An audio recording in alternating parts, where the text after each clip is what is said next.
sini, Kak. Memang sidang MPR.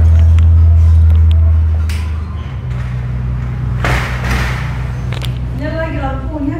Siapa yang seperti hadap ini? Dikunci pintu. Ayo pasangkan dia. Pasangkan cepat. Apa ini, Kak? Loh, ini kan hadap-hadapan. Siapa? Inilah siapa lagi. Kayak hadap-hadapan? Iya dong. Ih, kayak kuna pas baju. Nggak apa-apa. Pakai baju red game, Enggak Kak. apa-apa, mau pakai baju apa. Kenapa? Mau kita tanya, Kak, soal apa? Banyak pokoknya. Iya, astaga. Di mana aku taruh ini? Di sini. Di sini.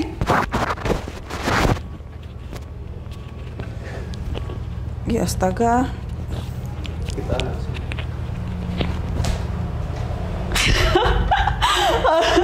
Coba aku jatuhin rambutku. Coba aku jatuhin rambut. ya. Ikan daun pasak. Inilah hadap-hadapan yang paling tidak punya persiapan. Kenapa? Karena ini adalah hari Valentine. Ya, tidak. Ini adalah sahabat adik juga, belahan jiwa saya juga dan lain-lain. Namanya Eva Moa.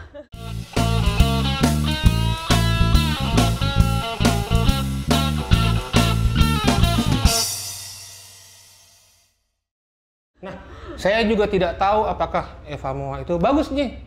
Oke, saya tidak tahu apakah Eva Moa itu gelar atau apa. Yang jelas dia baru saja berulang tahun kemarin. Ke-20. Ke-22. Dia Ya, ditangkap. aman toh? Aman. Ayo kita perbaiki dulu. Nggak apa-apa ya. Astaga. Belum nyala? Oke, ya.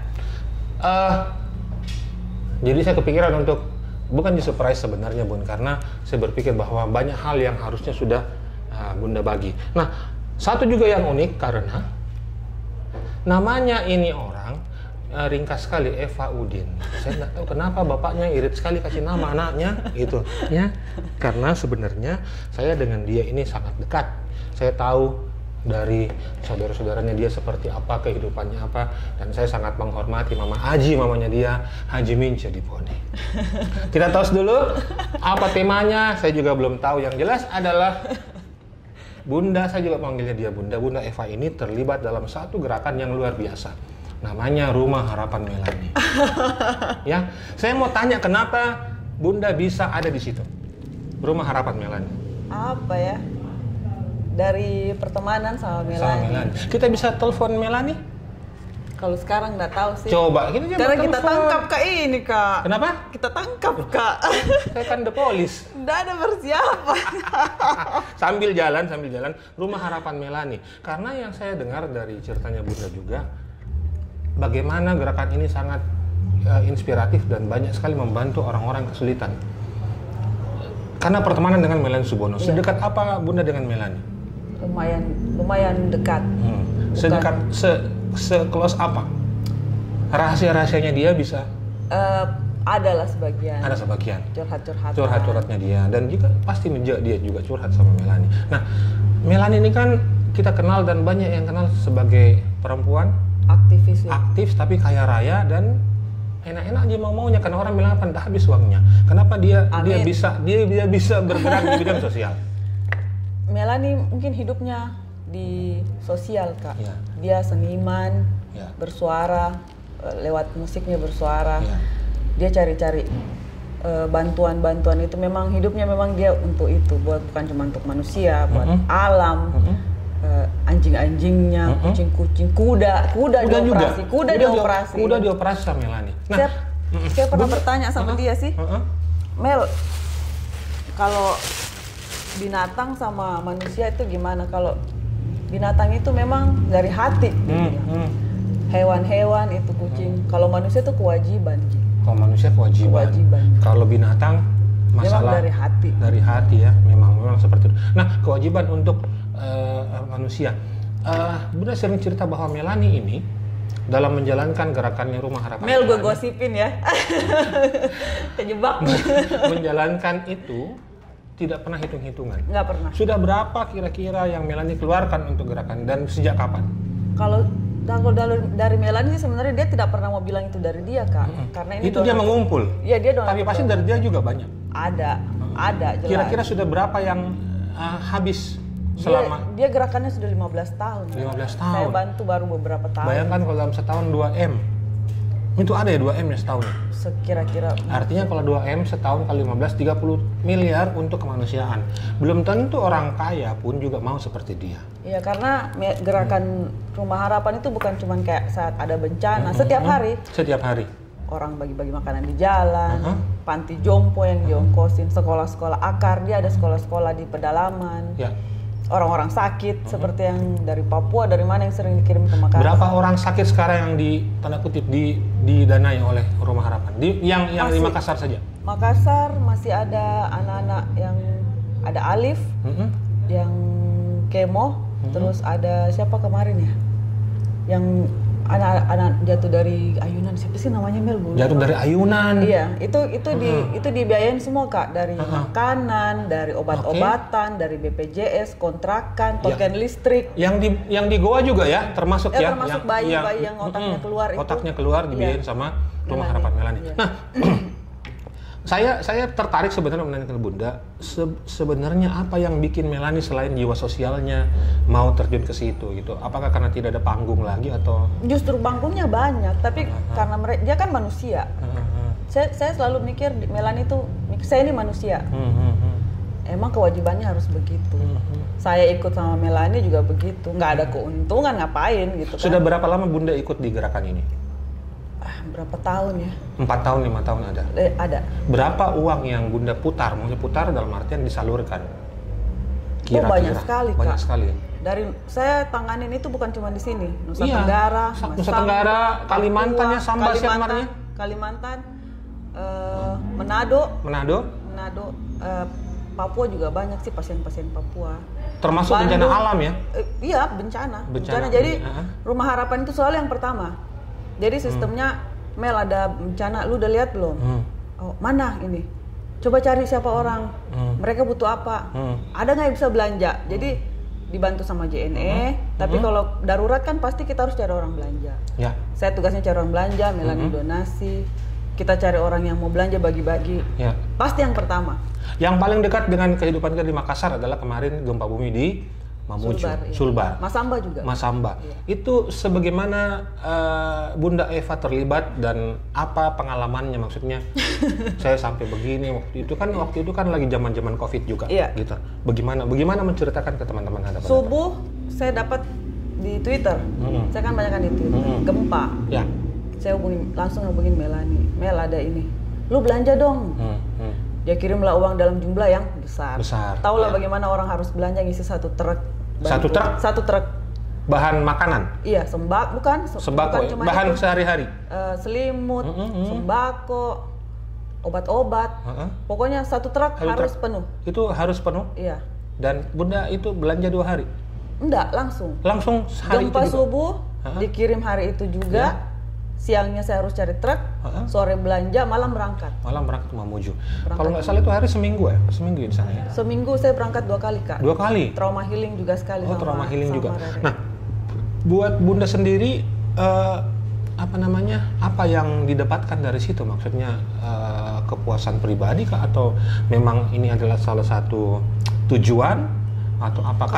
Karena kan Bunda ini adalah perpanjangan tangan dari program, gitu ya. Itu berapa orang yang ada di situ? Kalau dari anak Makassar saya berempat. Berempat? Iya, berempat. Ya, siapa-siapa saja di situ? Sama Abang, sama Akmal, Enda yang pertama. Yang kedua sama Rere Slamers. Rere ya? Oke. Nah, itu bagaimana? Saya tidak bisa membayangkan karena saya tidak pernah ikut di situ gitu. Jalan ke tempat orang, tempat bencana, meninggalkan keluarga, tapi dengan misi sosial seperti itu. Apa sebenarnya yang Bunda rasakan? Apa ya? Ada hal-hal yang orang tidak bisa mikir bagaimana kalau kita sampai sana lihat orang tidak bisa makan, tiba-tiba kita bawa makanan, bawa aquanya dicium-cium sama orang, itu rasanya bagaimana gitu kalau kita harus tidur di rumah, tidak melakukan apa-apa. Dan membagikan satu truk Iya, satu truk. Bawa satu truk itu juga perjuangannya luar biasa ya, kan. Itu katanya sempat dihadang-hadang juga Iya, segala macam. Itu memang kejadian bahwa masyarakat itu menghadang dan tanda kutip merampok barang-barang. Ada. Kak. Dan harusnya perjalanan 10 jam itu kita lewatin 19 jam. 19 jam. Karena Rumah Harapan ini adalah gerakan pertama yang tiba di Sulbar, ikut beriringan sama mobil-mobil media. Media diliput ya? Tidak, maksudnya kan waktu itu gempa Kak, belum ada yang masuk ke sana. Saya harus tunggu itu jalanan dibuka. Jadi longsoran itu kita ikut sama alat berat, jadi mobil media, mobil ini yang mau ngeliput itu belum ada yang sampai ke sana. Rumah Harapan ikut di situ. Berapa orang yang terbantu dengan itu waktu di Mamuju? Wah, banyak sekali. Ratusan orang ya? Ratusan keluarga? Lebih Kak, karena Rumah Harapan bukan cuma satu truk itu. Oh gitu. 3 hari berikutnya pengiriman udara sudah tiba lewat pakai JNE. Itu ada 6 titik yang kita bantu, termasuk Lebuk. Saya bantu. Laki Bugis? Ya, saya drop di situ di daerah-daerah pedalaman. Terus ada yang daerah kota, ada daerah Majene juga, karena di situ kan kena juga, bukan cuma di Mamuju. Di luar-luar ada 6 titik dan itu pengirimannya 3 kali. Pengiriman udara itu setiap terbang itu 20 koli. Ada pengiriman udara juga. Ada, tapi turun di sini lewat JNE. JNE itu partnernya Rumah Harapan. Jadi partner tetap bebas, ya. Tetap. Karena bebas ongkir, Kak. Oke. Ongkir. Ya Salamenton juga kalau JNE baru dikasih kayak juga biaya ongkir. Iya, karena itu yang berat sebenarnya. Itu yang paling berat ya, mobilisasi dan transportasi biaya dan pengirimannya. Nah, selain Mamuju yang paling berbekas di hatinya Bunda menjalankan program ini, Nusa Tenggara. Karena Bunda tidak ke sana. Saya tidak ke sana. Tapi melihat itu ya. Dan saya berhubungan sama orang-orang baru, Kak. Orang baru di Nusa Tenggara. Di Sumba dan itu posisinya beda-beda karena kan besar sekali yang kemarin itu, lumayan besar. Di Sumba, di Kupang, saya harus cari orang komunitas HIV. Ya. HIV. Ada juga kita bantu komunitas HIV yang kena itu. Terkena dampak itu. Dampak itu. Harus cari itu, harus cari orang yang hilang. Ya. Kadang Melani telepon, bisa cariin orang nggak? Ada nih keluarga yang harus dicariin. Ada yang direct ke Melani untuk menyampaikan berita? Ada yang kadang-kadang orang DM atau orang telepon langsung. Ya? Jadi Melani suka telepon, teman lu ada nggak di situ? Coba cariin, ini ada orang hilang nih, bantuin. Kalau perlu gue bayar deh. Melani emang suka begitu, dia tidak peduli kan. Penting orang itu ketemu, orang ini sampai. Kucing harus kasih makan. Makanya kemarin di Sulbar orang Majene telepon, Kak saya bingung ini ada sereal, ada juga makanan kucing. Makanan kucing. Dia kirim itu satu, memang kayak satu sak besar. Saya bilang iya, kenapa? Karena Rumah Harapan itu bukan cuma orang yang dikasih makan. Binatang juga luar biasa. Binatang saja dikasih makan. Iya. Nah, sampai kapan kira-kira Melani Subono bisa ada di circle itu? Mungkin sampai dia tua, Kak. Nah, ada hashtag yang saya lihat dan sering saya baca, apa namanya itu yang sebelum mati jangan mati sebelum berguna. Itu kan sebenarnya hal yang biasa tapi artinya luar biasa gitu. Jangan mati sebelum berguna. Bagaimana kita berguna untuk orang lain? Minimal barangkali membina hubungan baik dengan orang-orang yang lain. Nah, itu apa sebenarnya definisi itu menurut Bunda? Karena saya sama Melani itu prinsipnya ada kesamaan prinsip. Agama saya sama Melani itu kebaikan, Kak. Agamanya kebaikan ya. Agama kami kebaikan. Padahal semua agama mengajarkan itu, tapi kadang ada agama tapi tempelan Selama kita, saya juga setuju bahwa selama kita menyebarkan kebaikan, di saat itulah kita beragama yang sebenarnya. Tapi kita tidak pernah merasa baik. Jangan pernah merasa baik. Cukuplah berguna. Makanya jangan mati sebelum berguna. Jangan mati sebelum berguna. Itu luar biasa. Saya suka sekali dengan kata-kata itu, kata-kata yang sederhana tapi pengertiannya dan imbasnya bisa luar biasa. Nah, berhubungan kembali dengan gerakan itu, sebagaimana imbasnya ke Bunda secara pribadi? Kepuasan dengan terlibat di banyak itu. Saya mungkin keuntungannya berjejaring. Berjejaring. Bisa ketemu orang-orang baru. Saya bisa tahu titik-titik mana teman-temanku bisa saya cari nanti. Termasuk dengan beberapa akun sepak bola. Oh betul. Jaringannya sampai ke situ. Benar. Karena akun supporter itu salah satu akun yang bisa bantu menyebarkan bantuan. Berita, termasuk kemarin waktu kebakarannya. Betul. Kebakaran di mana itu? M. Tahir. Ya, dibantu sama Red Gang. Dibantu Red Gang, ya Red Gang itu sangat luar biasa juga dalam waktu itu. Nah, seluruh Indonesia banyak kelompok supporter yang juga bergerak di sosial pastinya. Banyak Dan Bunda juga menemukan itu karena gerakan ini. Gerakan ini benar. Siapa kota-kota mana saja? Jakarta, Bandung, Kalimantan itu supporter PSM di Batu Licin sama ya. Martapura. Iya. Anak-anak Makassar yang ada di sana. Itu sangat membantu juga. Itu bantu saya penyaluran waktu Kalimantan itu 3-4 kali. 3-4 kali. Dari belanja, dari ke lokasi sampai bagi-bagi kirim dokumentasi anak Makassar. Yang paling jauh yang Bunda handle di mana? Papua. Itu kejadian apa? Pasien orang. Oh, pasien. Ada pasien yang diterbangkan ke Makassar. Ada. Itu bagaimana ceritanya? Itu saya cerita juga, saya dengar ceritanya luar biasa juga itu.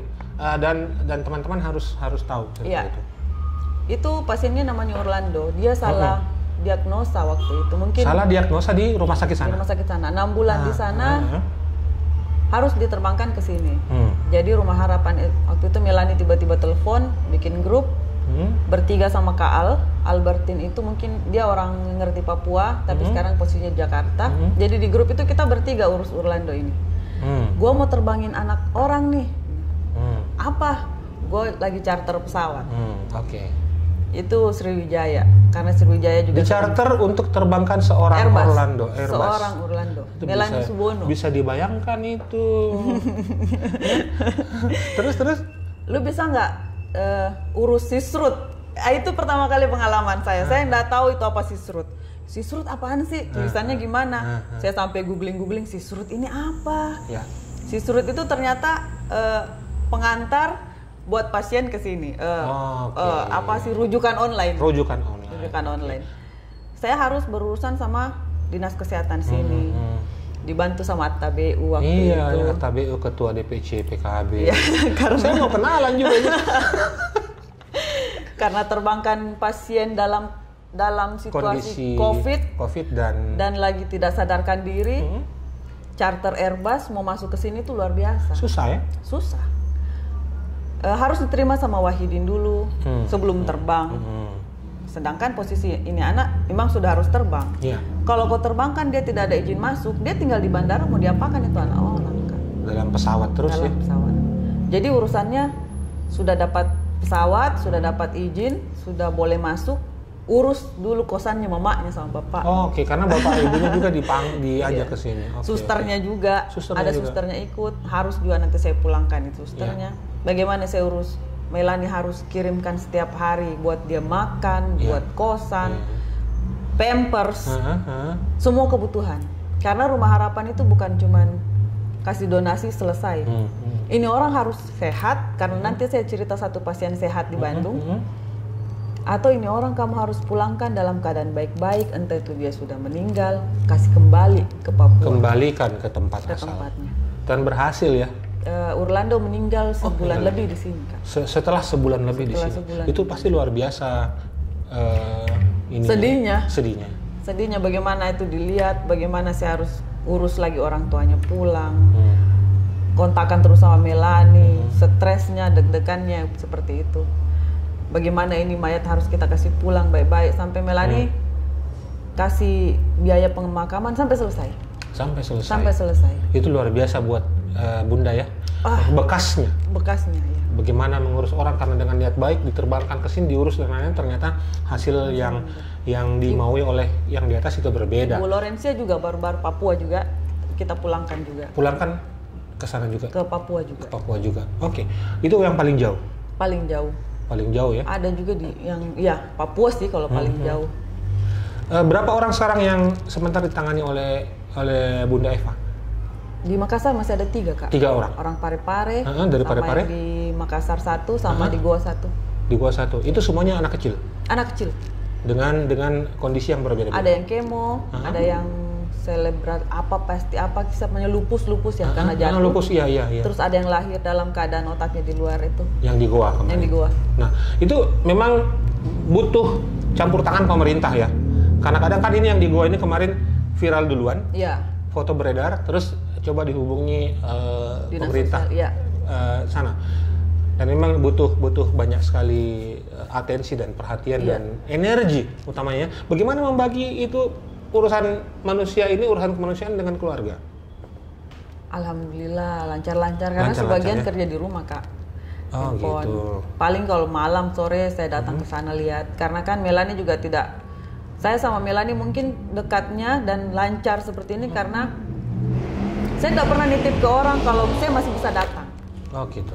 Saya tidak pernah, tolong kopi lihat fotokan, tidak. Saya pasti datang foto. Kayak di Mamuju, saya pasti datang lihat ini kondisinya Mel. Karena pertanggungjawaban ke donatur itu Kak yang berat. Berat ya. Melani kumpulin beban juga. Melani titip ke saya beban juga. Kalau ini barang tidak sampai ke orang. Ini kondisinya pasiennya harus dibiayain sampai token listrik dibayar. Sampai token listrik. BPJS sampai 6 bulan, kadang setahun dibayar sama Melani. Kalau saya cuma nitip ke orang, BPJS-nya enggak sampai. Itu tanggung jawabnya yang berat. Tanggung jawab ke donatur, tanggung jawab ke Tuhan juga. Iya. Tapi luar biasa apa yang Bunda lakukan ini menjadi satu inspirasi buat teman-teman bahwa berbuat baik itu juga butuh energi yang besar sekali dan saya berharap Bunda tidak berhenti di situ. Mudah-mudahan tidak. Nah, ini hal yang berbeda. Bunda itu lebih suka PSM atau Persib? PSM. Kalau Persib itu ditulis tuh. Mas Ekum ini Mas. Begitu ya. Kalau Persib beda kasusnya. Beda, pertemanan. Ya. Saya belajar solidaritas di sana, bagaimana bergaul sama orang-orang baru, ketemu sama orang-orang baru, saling dibantu sama orang baru. Karena ada juga orang-orang yang saya bantu lewat Bobotoh.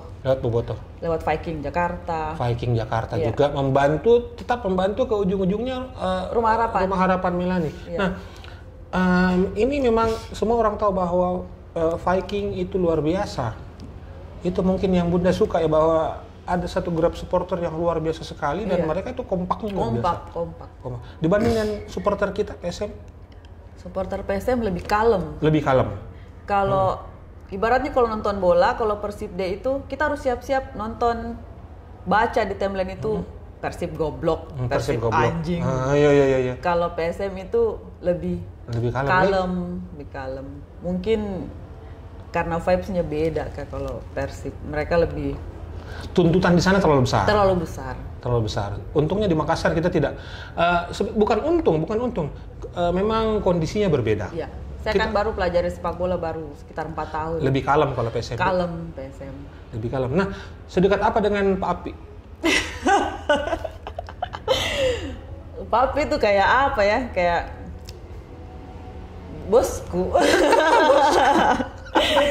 Beliau itu saya kagum sama Pak Api. Iya. Pak Api itu orang paling sabar yang pernah saya kenal. Iya. Setelah Iko. Karena 2 kali diselepet. Urus PSM berdarah-darah. Ya. Saya pernah lihat Papi itu bicara soal PSM, matanya berkaca-kaca, Kak. Matanya berkaca-kaca. Dia bicara PSM karena kecintaannya sama ini sama klub. PSM. Kalau bisnis, saya bisa kerja bisnis lain. Kalau PSM, lain perasaan. Dia bilang gitu. Kok nggak pernah rasa itu? Bagaimana bisa tidur itu kalau pemainnya PSM belum digaji? Jadi memang banyak sekali di Instagram di mana orang. Nah, seorang Bapak Munafri Arifudin membalikkan banyak sekali prediksi, membalikkan banyak sekali kondisi bahwa PSM, klub profesional dihandle oleh beliau ini luar biasa pengaruhnya ke kita. Ya. Banyak sekali orang mencintai PSM karena PSM itu tanda kutip stabil karena ada beliau.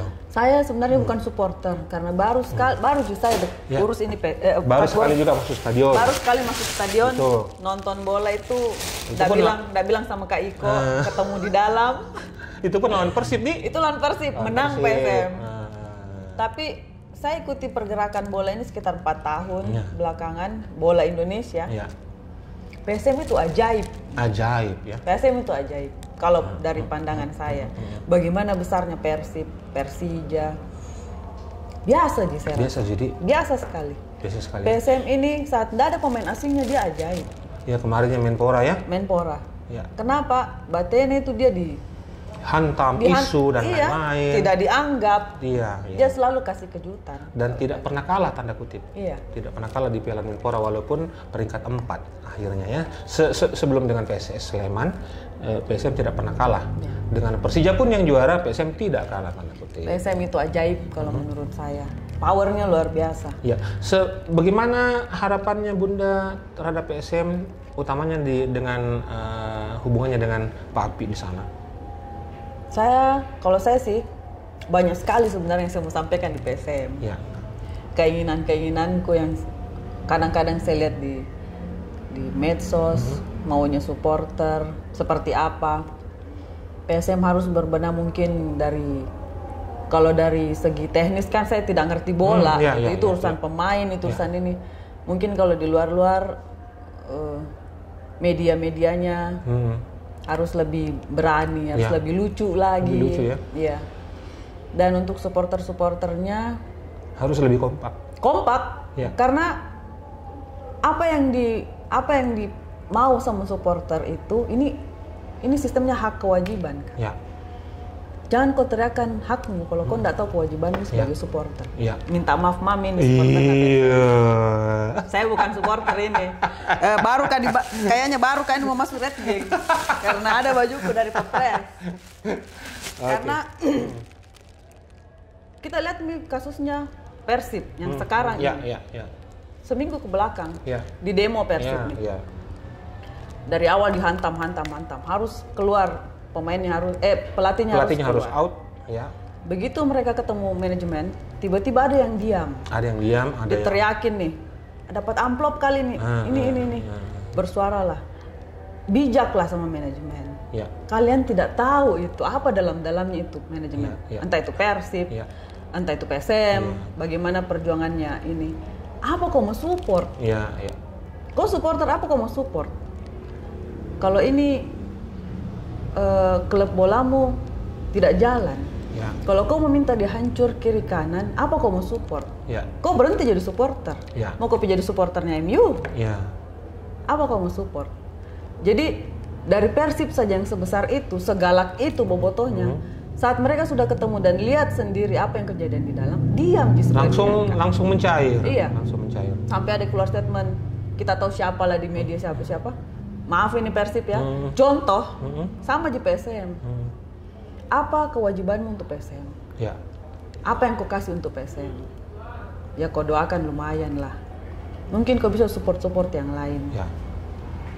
Seperti PSS, kalau dia dimarahin sama supporternya boleh karena PSS dibesarkan sama supporter. Dan pernah katanya gaji pemain juga dibayar. Bonus PSS. Ya. Itu memang dia punya hak kalau dia mau bersuara karena dia besarkan itu. Kalau PSM belum sampai ke situ. Belum sampai ke situ. Sebaiknya di situ. Kalau kita mau keras sama PSM, kita juga harus tahu apa yang kita kasih sama PSM ini. Ya. Kalau saya menurut orang luar dari manajemen, dari supporter orang luar, kalau saya kan cuma melihat-lihat gitu. Ya. Kadang saya lihat ada yang marah-marah. Apa kok mau marah gitu. Ya. Tim yang tidak dianggap ini masih bisa ajaib, masih kok marah-marah. Dan masih ada sampai sekarang dan disegani sampai sekarang. Iya.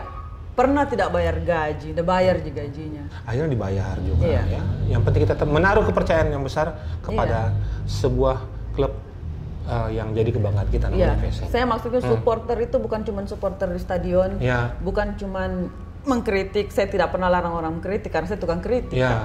Di Twitter saya selalu kritik apa-apa saja. Cuman kalau untuk PSM kritik lah yang harus dikritik benar-benar. Mungkin kita bisa belajar dari Persib, bisa belajar dari yang lain-lain. Ada tempat-tempat tersendiri yang bisa kita support dan bisa kita kritik. Jangan terlalu keras sama diri tak sendiri. Jangan terlalu keras sama diri tak sendiri. Yang cintai, sayang-sayang juga gitu ya.